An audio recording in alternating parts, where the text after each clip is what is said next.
Pablo, so good to see you, sir. So good to see you too. How's it It's going? How are you? it's going good. I'm doing good. How are you? I'm good. I'm in the swamp in the garage where we record. We just painted like 2 weeks ago and installed some new lights and AC and all that. So feeling pretty good. Feeling kind of fresh in here. Yeah, you work with HGTV to do that, right? You guys have a whole thing together, Yeah, it was like a garage makeover. and that's coming out soon for the folks at home, right? Yep, yep. Okay, cool. No, it looks good. It's got a nice ambiance to it. Thanks. Yeah, it's kind of dark right now, but No, it's good. It's good. It's set to a certain tone. I like it. yeah. Does it still smell like paint in there? No, no. Well, no.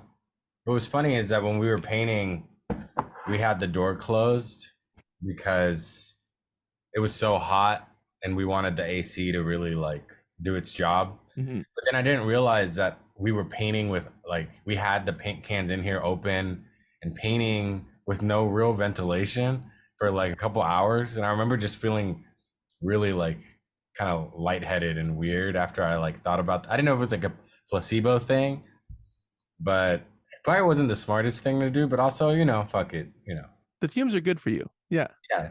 I don't think you need all your brain cells, really. I feel No, like, it's. I think you're supposed to get rid of some. I think that a new study has shown that. So yeah, just you yeah, should shed a couple every year. right.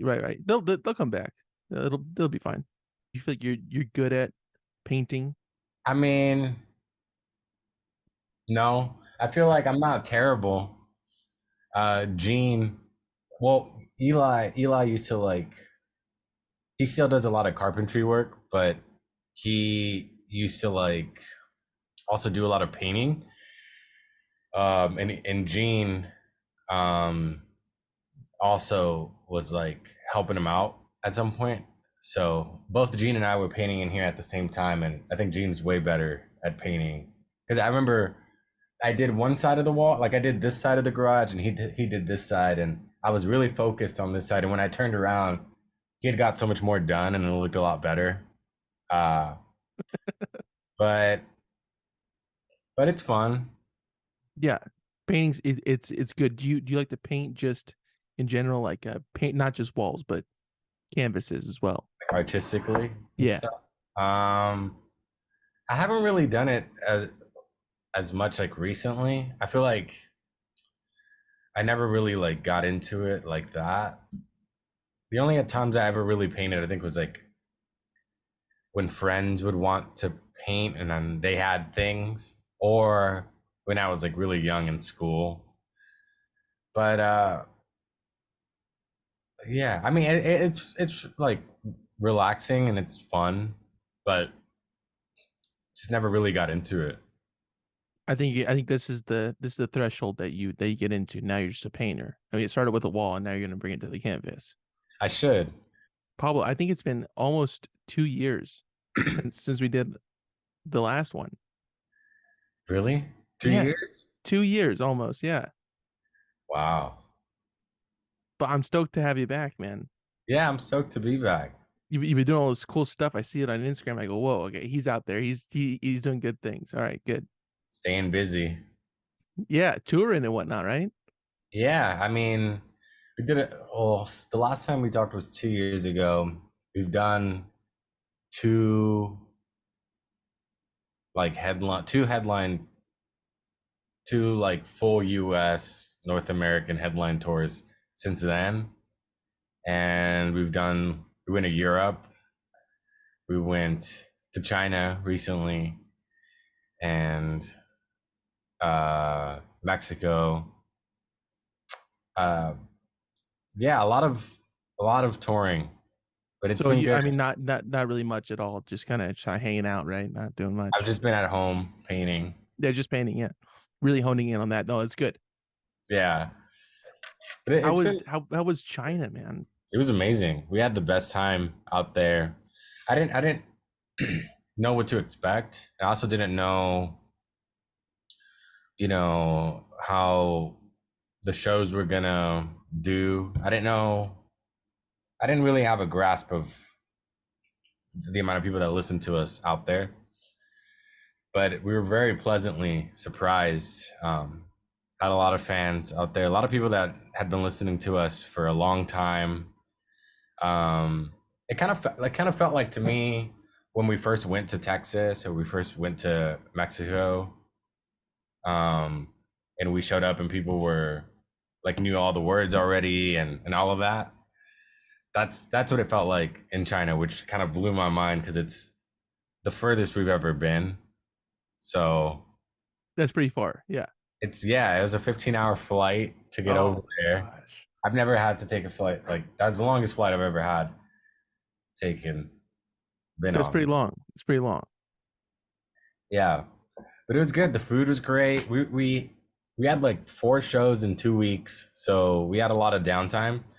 So we got to do some exploring and do a lot of eating and hanging out. So it was nice. I definitely want to go back. That's cool. I just like on a vacation, regular vacation, not a touring thing. Touring thing for sure.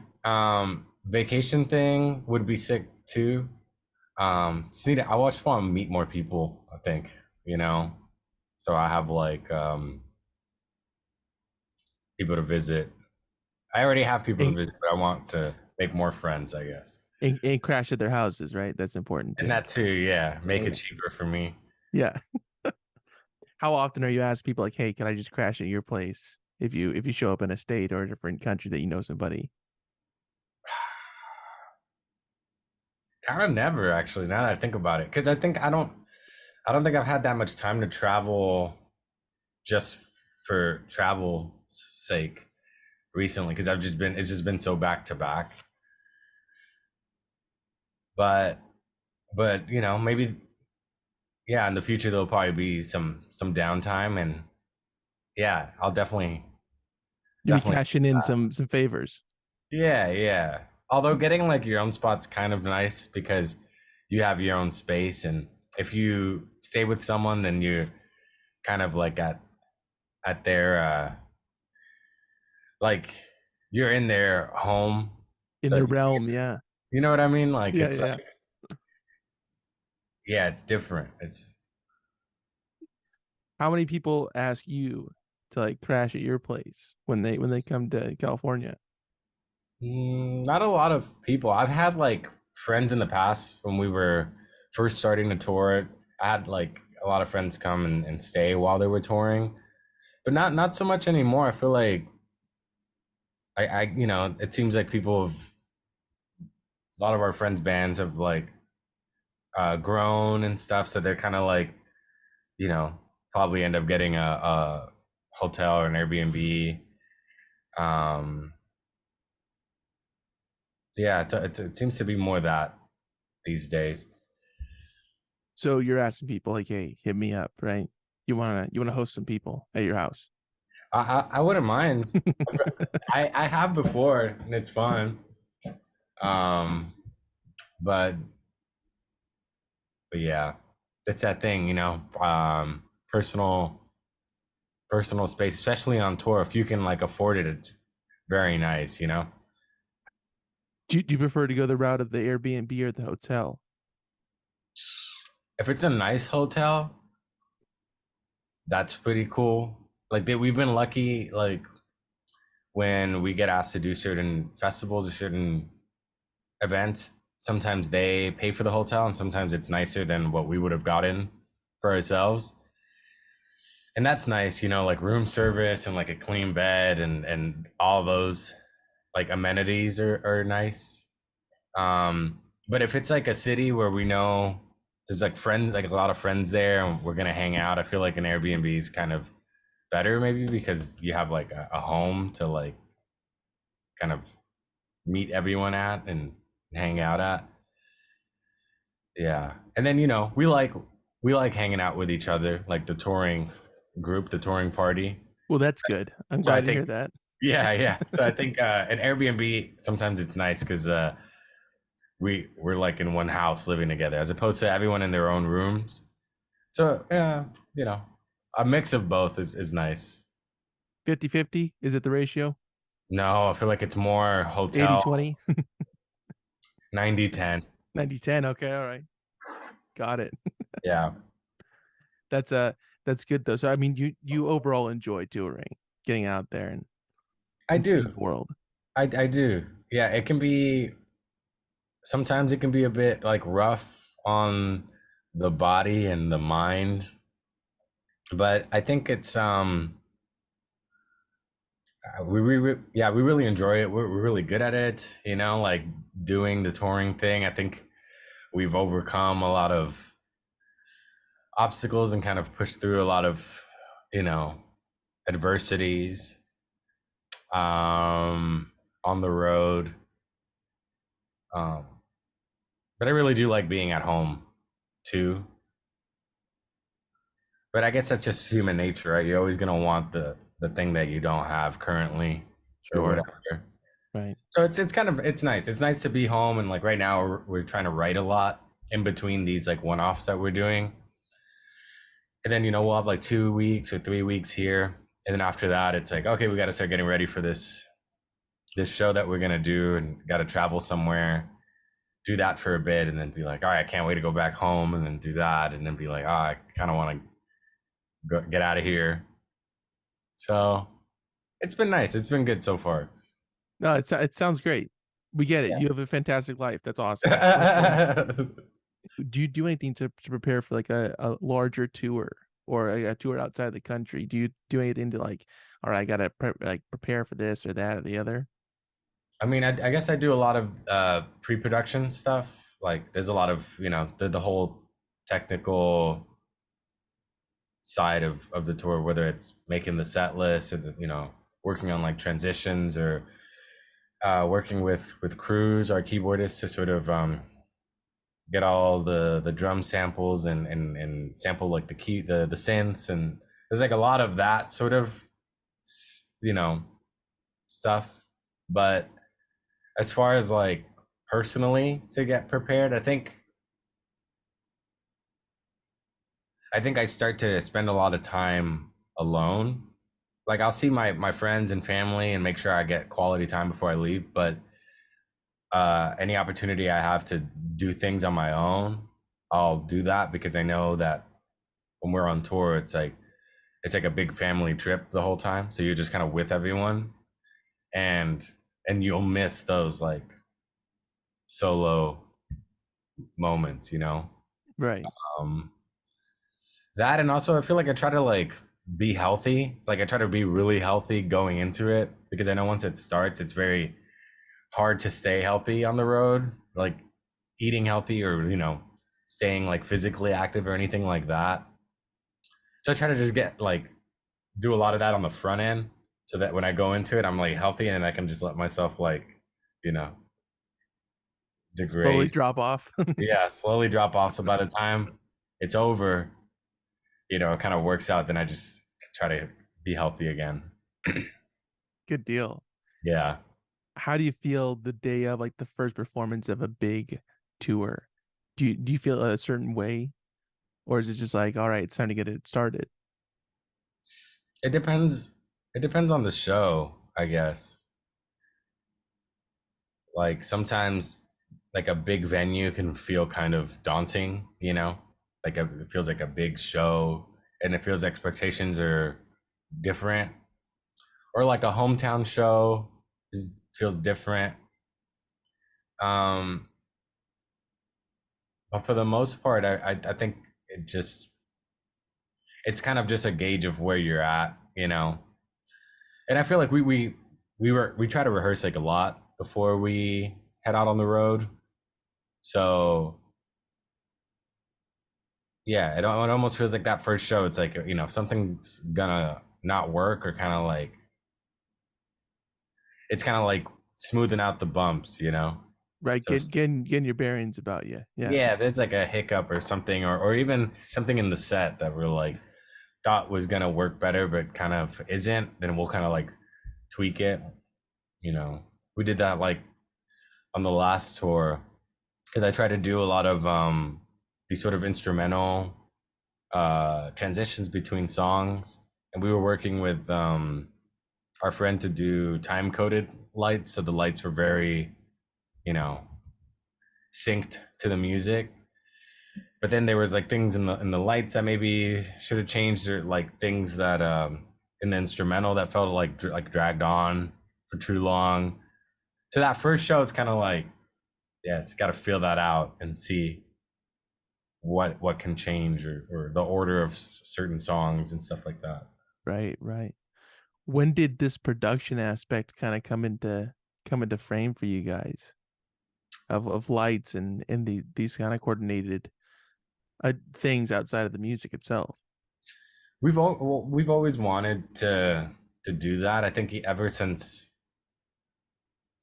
yeah, we were younger, part 3 era, like 2013, you know, being very into, yeah, into bands like Tame Impala and stuff like that. I remember them having like the what's it called, the oscilloscope. They had that like TV repair thing as their visual that would, they'd run audio into it, so it would like warp to what they were playing. And I just always thought that those sort of like visual things kind of really enhance a show. But back then we didn't really have the means or the team to be able to execute any of that.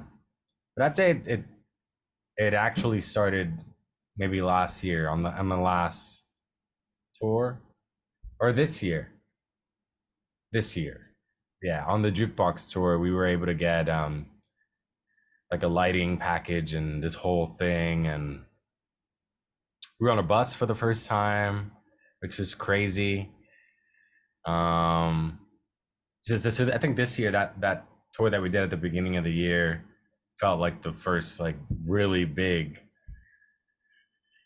big boy tour, which was, it was cool. I mean, I love all the like behind the scenes shit with like movies or like music or any behind the scenes, like, production stuff. I'm like very into. So having like these extra, hands, like we had like a really solid team with us.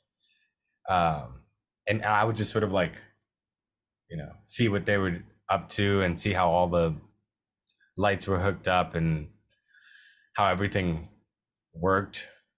Yeah, I think all that stuff's pretty fascinating, even though Right. I don't know how to like do any of that shit. But But you're learning. You're figuring it out. You're getting all your ducks in a row. I'm a curious cat, Curious guy, yeah. Nothing wrong with that. Yeah, and Yeah, it was really cool that you had Tame and Paula open up for you guys for this last tour. I thought that was a good move. it was a good move on their part, just to keep them relevant for No, it's sure. smart. Yeah, yeah, Yeah, yeah. I kind of forgot. Oh, okay, yeah, great. It's lucky for them for you to give them a shot. You go, yeah, hey, we're come on nice. the bus. It's funny though, like this being our first bigger tour like that, and we come from like touring in my mom's minivan with like a Prius and like a U-Haul maybe, and just like 5 people, maybe 6, and to go from that to the bus with like a huge trailer with the lights and everything. The huge step backwards, clearly. Yeah, Exactly. that's where you need to be in the minivan. But then I guess you have to get a bus sometime. We could put the minivan in the trailer and get it fucking pulled by the bus. But That's ideal. Yeah. right, what I was getting at is this sort of like, there's like levels to stuff. So like for us, that was like, and I would say to like a lot of people that's like a really big step. But then seeing, other bigger artists production, it's like they'll have like 3 tour buses and like a semi with all their shit, and I was like, what? So that kind of stuff's like crazy. Like I have no idea what Beyonce's like touring thing looks like, but I'm sure it's like insane. I don't know why I feel like all that stuff's like fascinating to me, like the logistical side of all that stuff. Yeah, if you take yourself out of certain things, not even just with music, but with like productions that like that Nitro Circus, remember those guys? Oh They yeah, yeah, yeah, yeah. like their whole fucking thing. I saw it live one time. huge ass ramps and all this stuff, the lights, all these like choreographed things. It's like this has to happen here, here, here, here. Everything has to be in place. Like that shit's insane if you really take yourself out of like being in the moment of that. You're like, wow, how this took forever to accomplish and Yeah, break down and set up. Yeah. yeah, it's pretty sick. I think like it's because I also I used to work at a private school as like in the events department, so I was kind of like their sound engineer, their sound guy at this private school. So I'd like set up PAs and stuff like that for like conferences. But we were also like in charge of setting up, you know, tables and all kinds of shit for like events. So I feel like maybe that tickles that part of my brain when it's like, oh, all these people have to get together to get this thing done by this time in the right way for this like event. Like, did you ever see that video of Ram Ramstein, the that band? It's like time lapse they put out of their shows getting built because they have like a crazy production, like pyrotechnics and all kinds of like stuff. But I think they have to set up like a week in advance, you know? So yeah, and it's like a shit ton of like uh semi trucks pulling in with like all this stuff. It's like a little carnival, you know? It's like a traveling circus kind of. Yeah. Yeah. Wow. Where do you think that you'd want to be if you were like working there for like let's say like 2 days setting stuff up? Where do you think you learn the most or get the most knowledge from? What department? Damn, I don't even know. I don't even know how many departments they have. Like at that level, if you have like if you're shooting fire and shit, I really don't know. But I think honestly just being like on the ground, like as just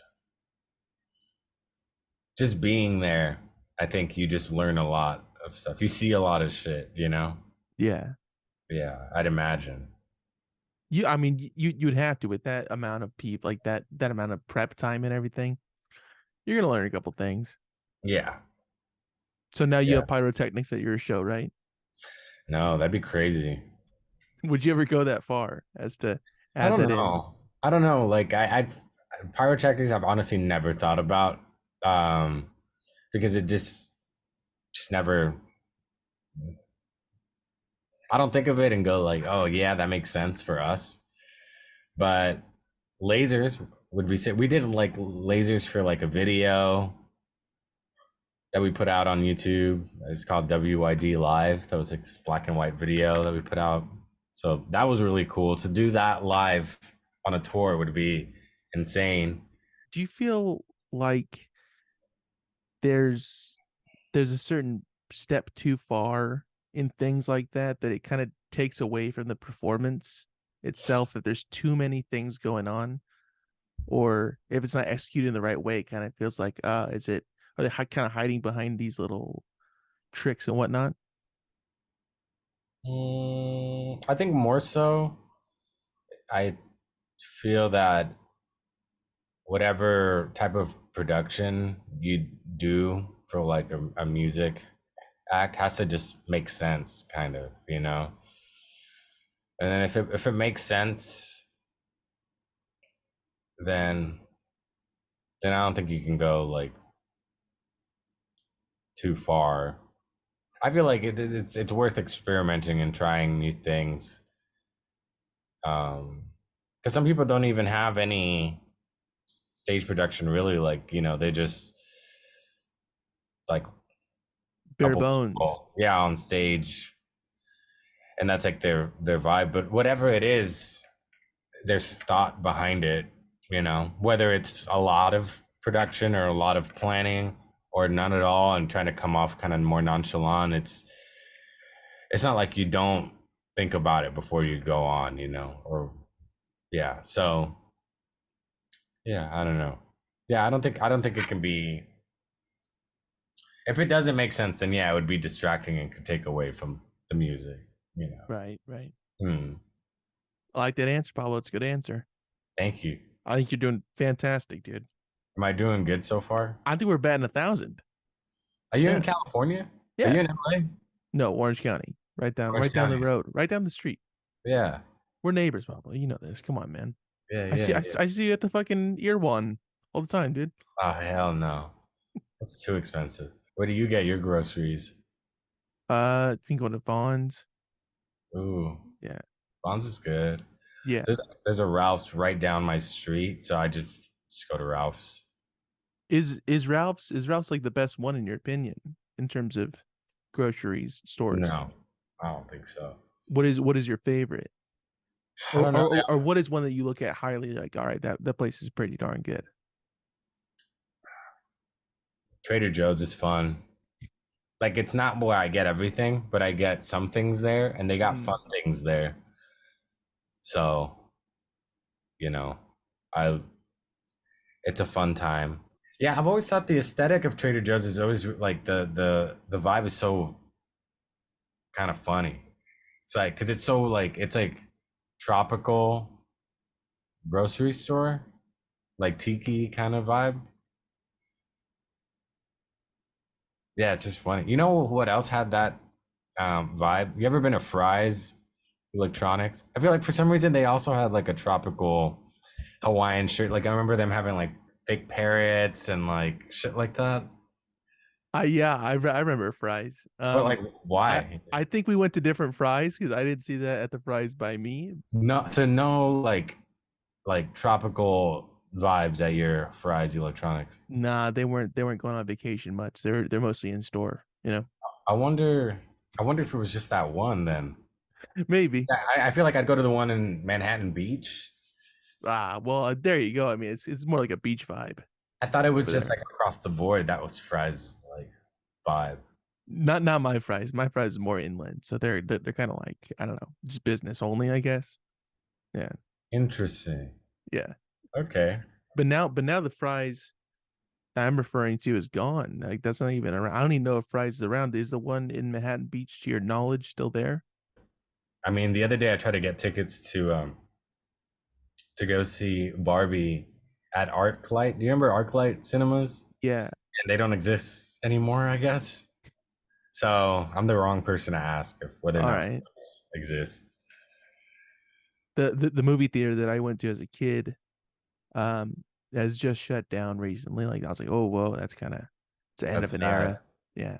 But I didn't really go to movies that often anyways, you know? Well, there you go. But it's kind of on me, I guess, too, at the same time. Yeah, Yeah. it happens. So did you end up going to see the Barbie or I the did. Oppenheimer? Did you see both of them? Yeah, I saw Oppenheimer first.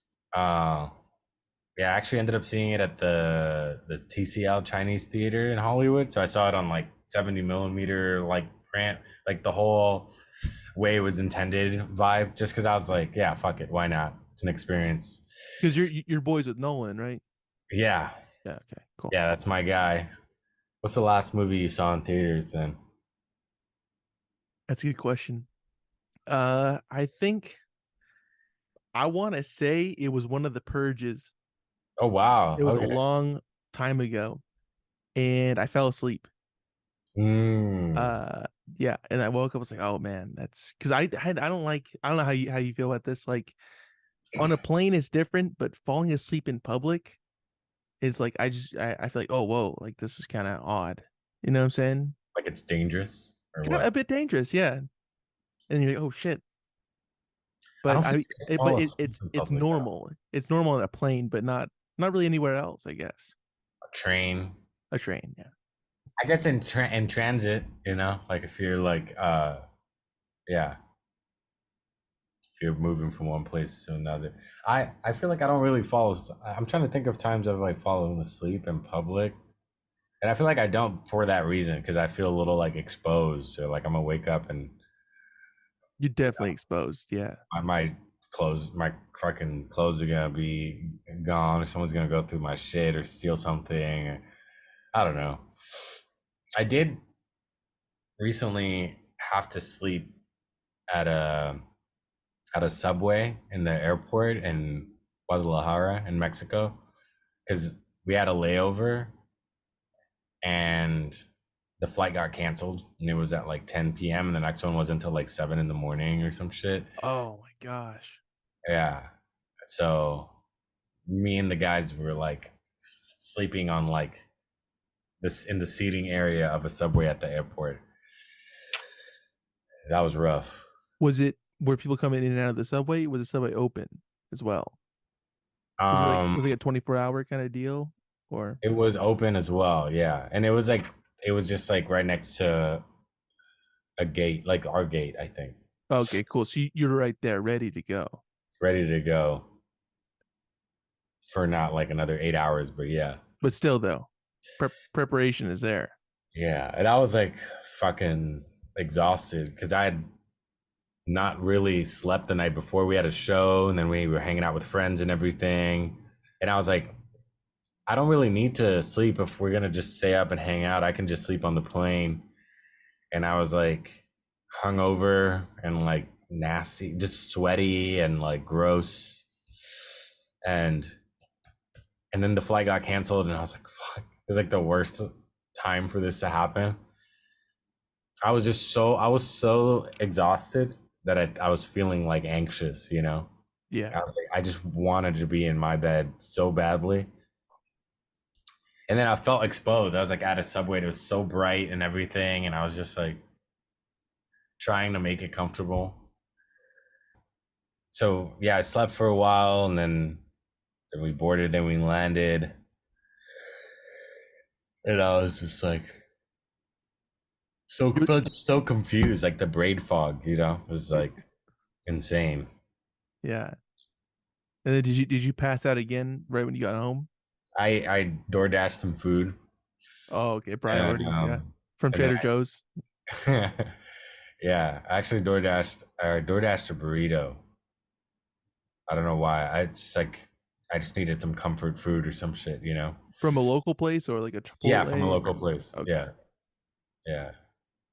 And then I knocked out. Yeah. That's it. That's a good way to do it. Yeah, for sure. Um when you when you came back from China, was that hard to readjust? Is it hard for you to readjust to like different time zones like that, or are you pretty good with it? Like, all right, I'm back on my normal thing, or I have to adjust for this new thing. Well, the only other times I feel like I've done that, I have to had to do that isn't it that the difference isn't that big. You know, I think Europe was the biggest one up until China. But yeah, China was confusing because that was 15 hours ahead, I think.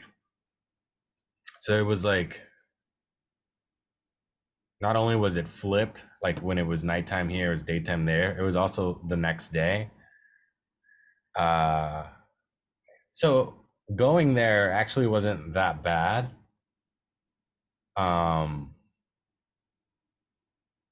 yeah, going there wasn't that bad, but coming back was kind of rough. Like when we landed in the afternoon, and I stayed up and tried. I went to sleep at like my normal time, and I thought I'd conquered it. I thought the jet lag wasn't gonna hit me, but it was like the second and third day I was here that really threw me for a loop for sure. Because I would get very tired at like in the afternoon, like 5 or something, and I'm like, I just got to take a quick little nap, and then I'd wake up at like 11 p.m. and then or sometimes then I'd go to sleep again and then wake up around 4 a.m. like wide awake or 5 a.m. So that was kind of rough. But That was a sneaky jet lag. yeah. You thought it was over, but no, it And then wasn't. like my body just felt really, yeah, like fatigued. Like you know how when you're traveling, right? You're sitting on a plane or you're sitting on a bus or a train or any sort of thing, and I always thought like, well, you're not physically doing that much, so it shouldn't be that exhausting. But it kind of is. I don't know if it has to do with like you're changing like air pressure or like situational awareness stuff. Like you just know that you're out and about, or quality sleep, like you're missing quality sleep. I don't know if it's all the above, but When you're done with these bigger tours or any tour in general, how do you feel when you're wrapping it up, like the last show or leading up to the last show? Is it always different, or is it relatively the same feeling that comes over you? I think it's relatively the same.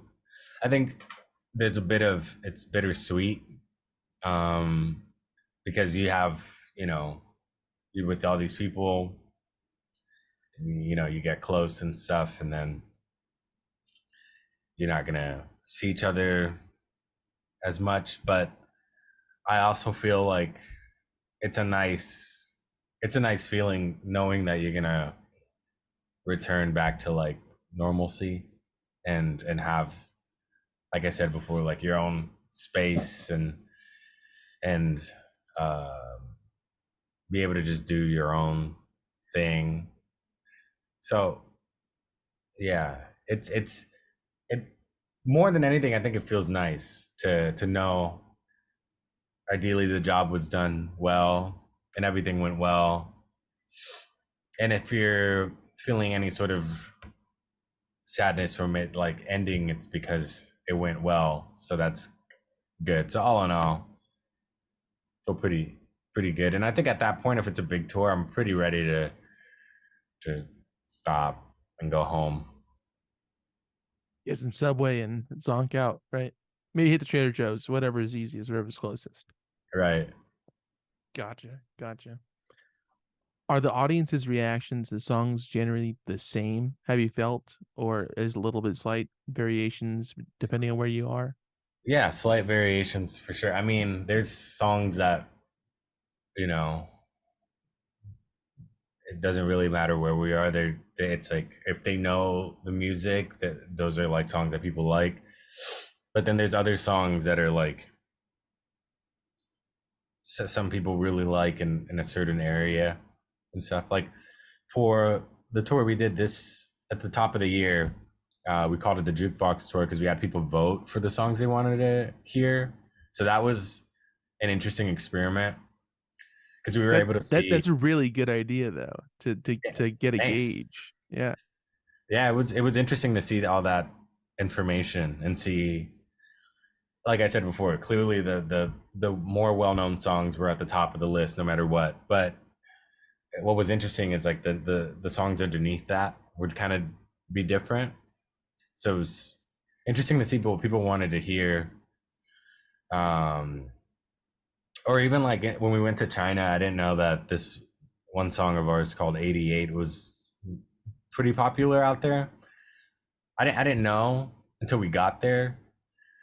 So when we got there, we were like, yeah, let's just add it to the set list, and that song got a big reaction, like a bigger reaction there than it I think it has had here. So that's cool. That must be a really cool feeling. Like Yeah, it's fun. It's like refreshing. you finally find those Spotify listeners. Everybody says they're listening, but you never catch them listening. Yeah, So exactly. it's cool to see it face to face. Yeah. Are you ever surprised by what songs people really gravitate towards? Like, does they ever shock you, like, whoa, I never thought that this one would be super big, but it ended up being a really big fan favorite? Yeah, I guess American Spirits I think about in that way because we made that pretty quick, and I remember even in that project, that album part 3, there's songs that I felt had a lot more like intricacies or like cleverness or just more, yeah, more things happening musically. And I was like, oh, these other songs better showcase our musical abilities. And I feel like this song was a little bit more simple, but I guess in hindsight, that's kind of probably why maybe people enjoyed it. I don't really know. It's just like simple and catchier and straightforward. But I remember when that one started getting more attention, I was like, I wonder if this is a, I don't know if this is like the best representation of like what we do normally. But um in hindsight now, I think it is. I think there's so much. We have so much music. It's kind of hard to really choose one song to, Right. yeah. Especially because I think we try to change it up a lot between projects, and so it's pretty tough to be like, oh, this is what we sound like, you know, with Because just it's one song. it's evolving. Yeah, it's all ideally, yeah, Right. yeah. And yeah, that American Spirit saw the first album, right? That was the very first release was three, right? The first album, yes, yeah. There was other things we had put out before, but that was they were like EPs that were only on like Mediafire back in the day. So they were out before Spotify was like a thing or anything, you know. So they're probably somewhere on like YouTube or some shit, but I mean I have them. But It's under your YouTube because you uploaded them, right? yeah, yeah. But then I like uh made them private. So I just have them like for myself. Smart move. But yeah, that album part three, it's gonna be our 10-year anniversary in October. Yeah. So we're gonna try to do a lot of special things in October for that. Does it feel like it's been 10 years? I mean, since the release of that album? Yeah, I mean, I feel like yeah, when I think about where we are now and how much things have changed, yeah, it feels like a lot of time has passed. Yeah. I think in some ways I kind of feel, yeah, I don't know, I'm getting older, you know. I'm not like crazy old. I'm like gonna be 29 soon. But yeah, I was like 19 when that came out. So lots changed for sure. Does your relationships with songs, not just from that first album, but from the subsequent albums after that, have they changed for you at all? Like for with American Spirits, for instance? Yeah, I think if anything, they just have become more and more nostalgic. I mean, I feel whenever there's a new body of work we're gonna release, I feel that I tend to sometimes want to listen to our music um in like in sequence. So I'll kind of start with like the earliest stuff and kind of work my way towards what is about to get released to sort of see if I can hear the through line and like the changes and ideally the improvement or the growth. Um but I feel like anytime I've done that now, like as time goes on, it really feels like a snapshot of that time. So as I listen to part three, songs like American Spirits and stuff like that, it really reminds me of being 19 and in our old drummer Alex's garage where we recorded that. So it wasn't even in this garage. And um, yeah, what we used to do back then for fun, smoking a lot of weed and just yeah, random stories will pop into my head or things like that. But it's nice. It's nice to reminisce sometimes. Not too much because you want to dwell in the past. I want to be pretty present these days. But um, yeah, nostalgia. I like it. I like the answer, Pablo. That was a good answer. That was good. That was a good trip. I liked it. Thanks. Why was the first album called Three? Well, it's because there was a part two before that, and before that there was a part one. I thought you were gonna say four, four, Yeah, two, three. Okay. no, like Star Wars. Well, Star Wars was like, I remember people would explain to me that 4, 5, 6 were actually the first three, and then that episode 1, 2, and 3 were like the newer ones. That was always really confusing, but it's nothing like that. It's just we had when we named the band Interwave, when we started putting music out as Interwave, we had one EP that wasn't of the like the part series, and then part one came out when we were I think like in ninth grade in high school. So that must have been 2009, 2010 or something. And then we had part two that also came out when we were in high school, and then part three came out like right around the time we graduated. But I just felt like those two other EPs, I mean, they're special to us and we like them. And I think some people who've heard them, like fans from back then that found our stuff, like them. But I thought it was cooler to just have it be more low key, more secretive, kind of like if you've heard it, you've heard it. But I didn't want to like blast it and have like everyone hear it because it's like we're still trying to figure things out, you know. Right. I really had no idea how to record at all, and I recorded and mixed the whole thing. So it's yeah, it's kind of rough, but I guess that's the idea. Were any of those songs that were on the part one and part two voted for in the poll that you took Some for people, I the think some tour? people commented it. Like some people or would DM us and were like, "Oh, I wish you would play this from like back in the day," because we used to play those songs at like house shows and stuff like that. Um, but yeah, the voting thing had a selection of songs. I think they were only the songs that are like on Spotify. So no extra deep cuts on there. When was the last time you played a house show? Must have been 2017 maybe. So, I mean, kind of recent.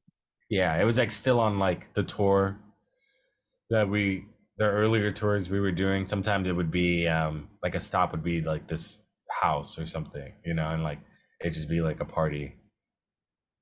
That's pretty cool. So Yeah. the next tour is going to be a house party tour. Oh my God. I like miss some of the chaotic like vibe of those kind of shows because you know it's not a venue, but I don't miss how unorganized shit was or how fucking crazy it was to get your gear into like a house filled with people. And we've always had a lot of fucking gear, so it was just us lugging all this shit around like big ass speakers and shit, and like people won't get out the way, you know. So you're just kind of like, yeah, that was like one time I remember playing. It was kind of like a house show at South by, and we had to load into an already packed house, and the stage was basically just like a corner in a living room, and we had like Was it raised at all, or was it no, still no, okay? it was just flat. And All right. I remember the mic's like right here, and then like people were right behind the mic. Like I couldn't do this without touching somebody. And people were sitting like right next to like the pedal board, you know. It was like real claustrophobic. Um which can be fun, but I can't say that I like miss it, you know, miss every aspect of it. Do you feel like you will play another house show? Could you hypothetically see that happening As Interwave? as Or Interwave? as Yeah. Interwave, I mean it maybe like if like a friend or someone really like for a birthday or some sort of thing really wanted us to do a thing, you know, maybe. But it'd be something like that. It wouldn't just be like a random house show, or like maybe like if some like, you know, like some really like rich person was like, "Hey, can you play my birthday party?"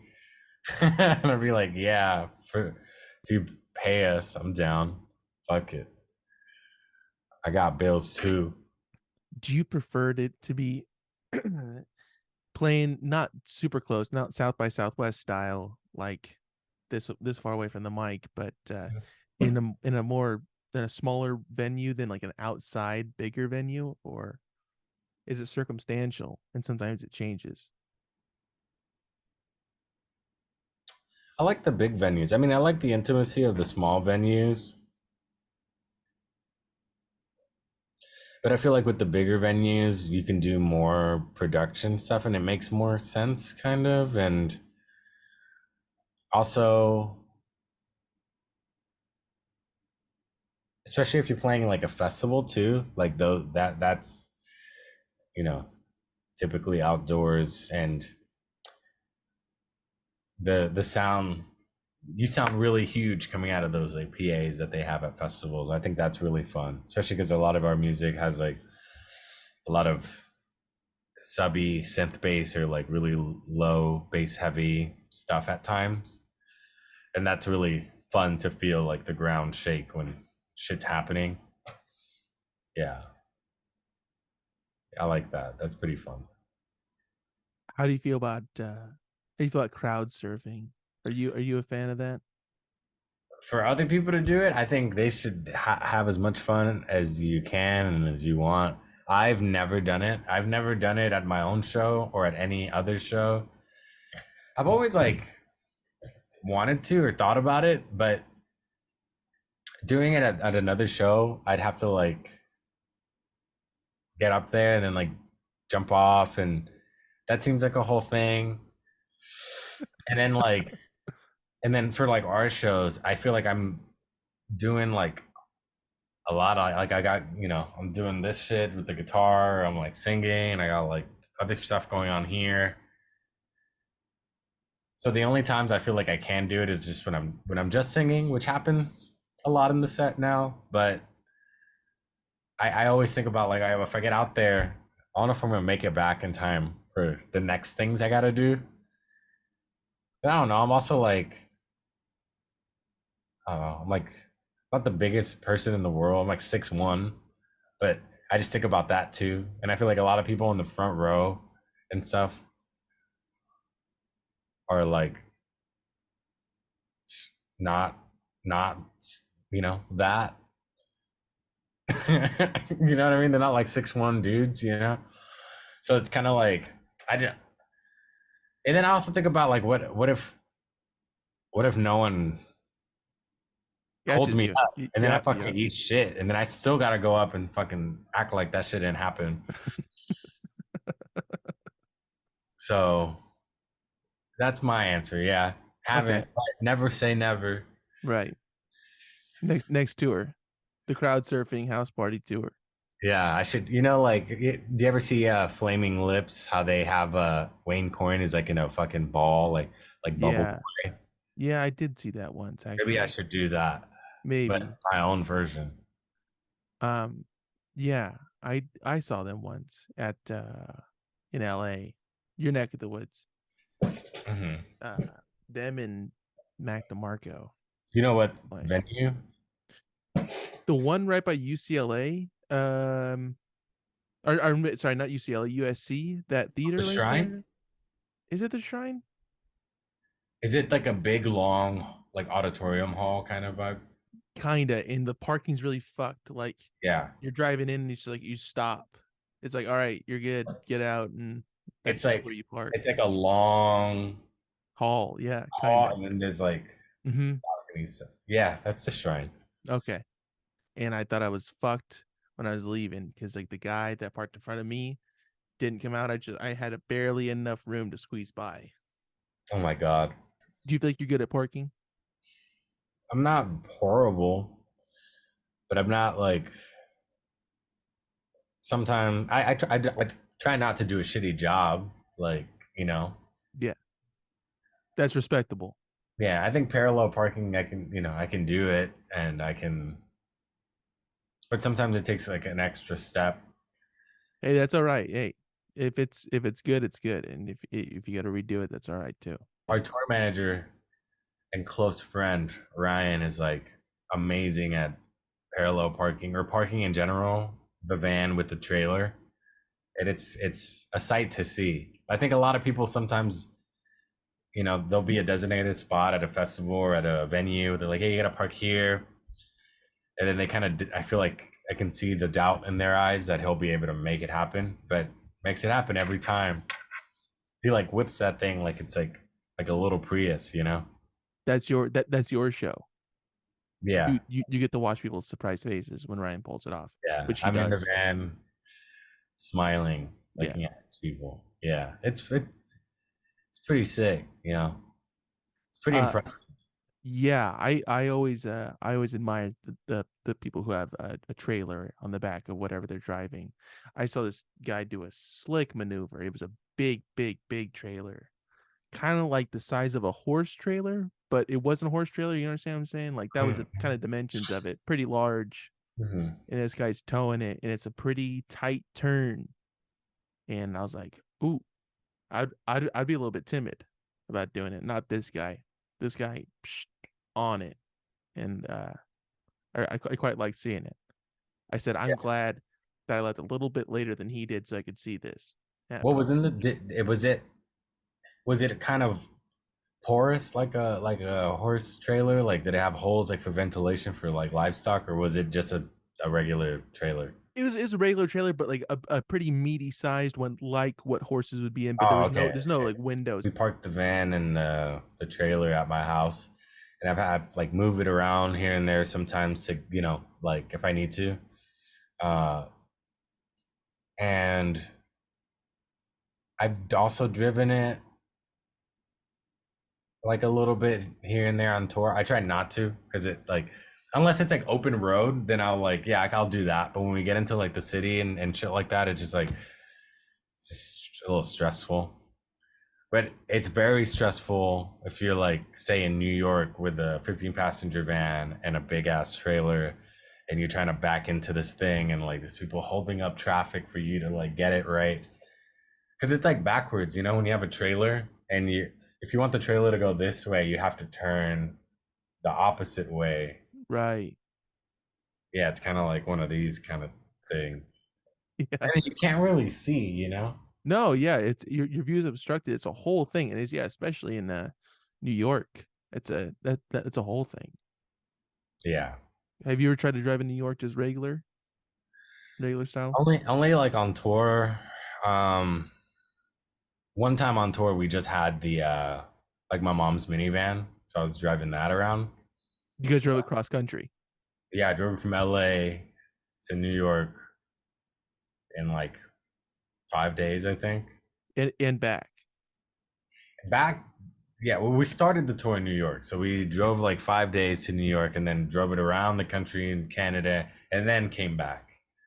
Yeah. Did your mom proceed to use that just as her regular vehicle again? I mean, like it was her car, but did she use it just for normal stuff Yeah, yeah.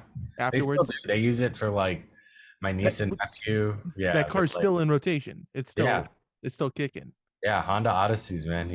They're fucking Dang. great. Was that the car that you grew up in, kind of? No, no, that car we got it like I was already like in college or something. Oh, okay. So Yeah, it was kind of fresh it at was this fresh time when we got it. Yeah.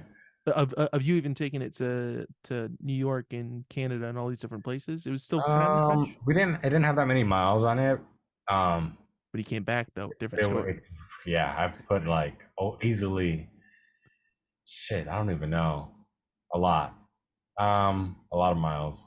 Sure. I think by the time we were taking it around on tour, it must have been 7 years old. It was like a 2010. And it's still a 2010. It's a 2010 Honda Odyssey.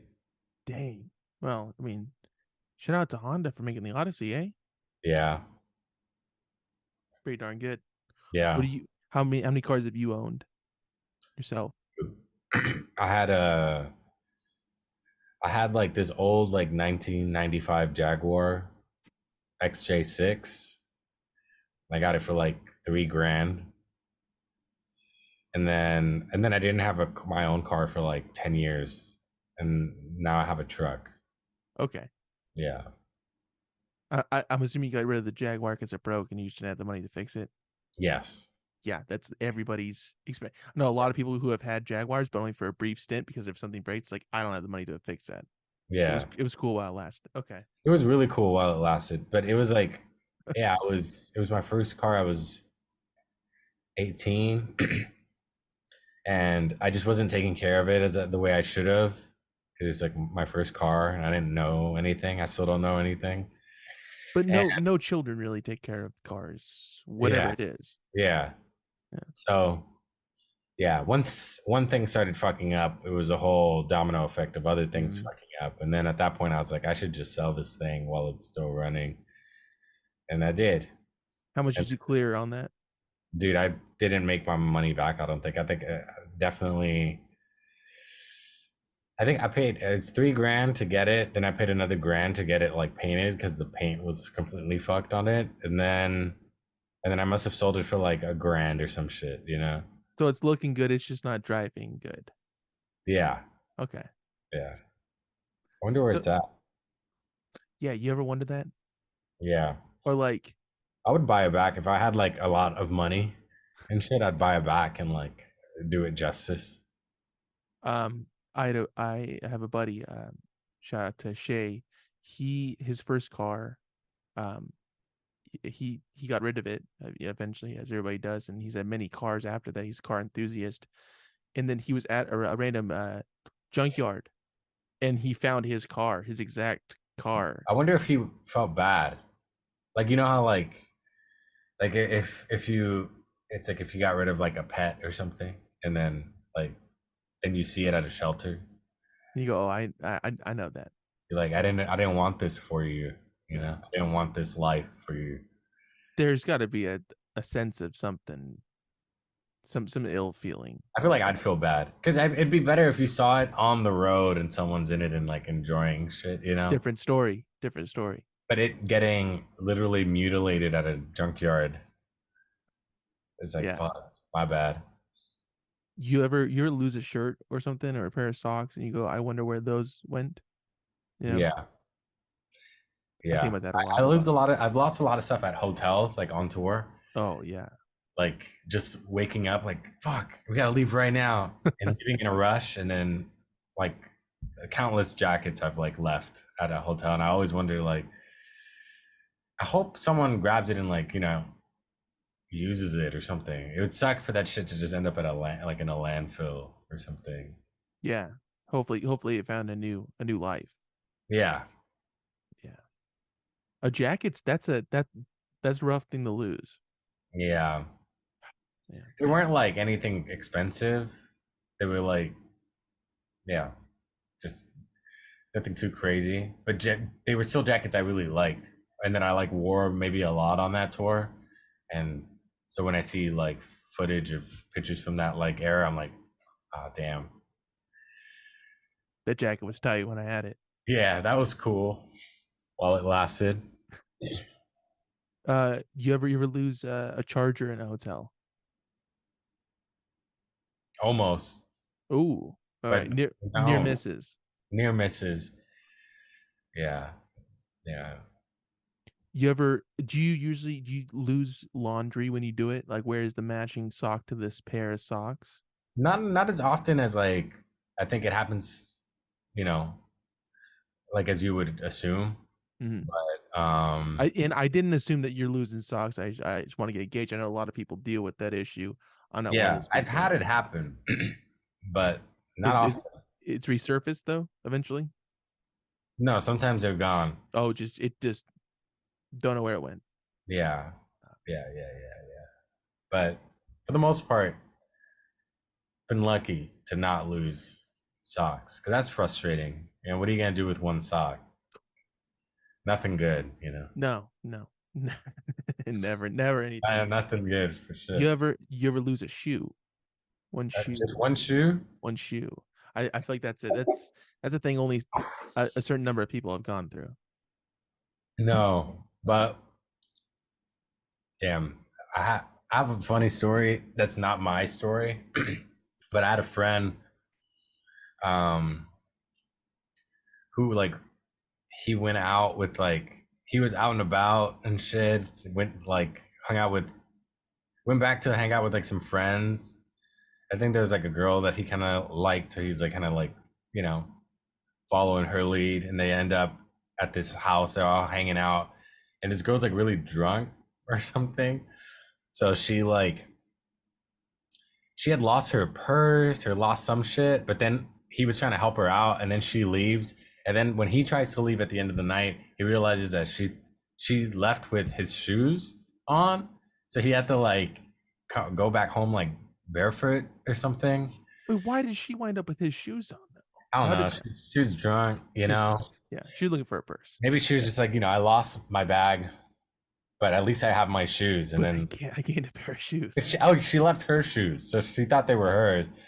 I don't know. Were they wearing the same kind of shoes? I don't know. No, they were completely different sizes too. I think that'd be a dead giveaway. Yeah. No thought. Smooth brain vibes, at that moment. That much alcohol in your system.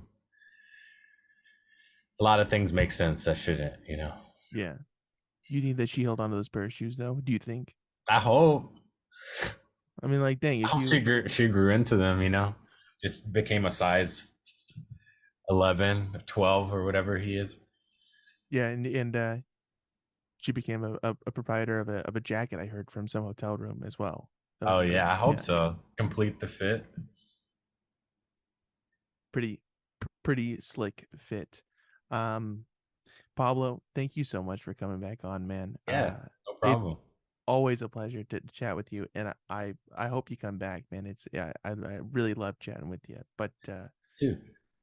Before I let you go, I got some promo to do here. Yes. So, Interwaves Music streaming everywhere. Wherever you get your music, that's where you could find them.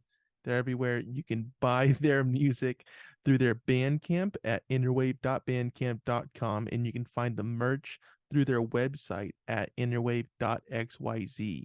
And you can also find tour dates to shows and stuff and whatnot and all that good stuff. And you could also stay in the loop with everything else by following them on Instagram at Interwave.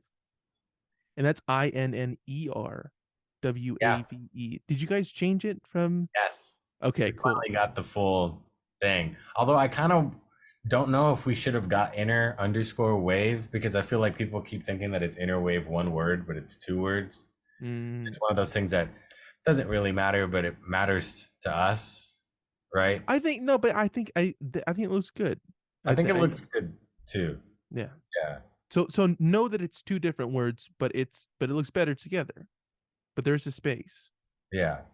Yeah. And all the information is on Instagram. So if you just click on one post, you'll get the whole situation. You'll understand it. Pablo, thank you so much for coming on. I'm gonna stop recording this. I'll talk to you in a minute. All right. Yeah. Thank you. Bye.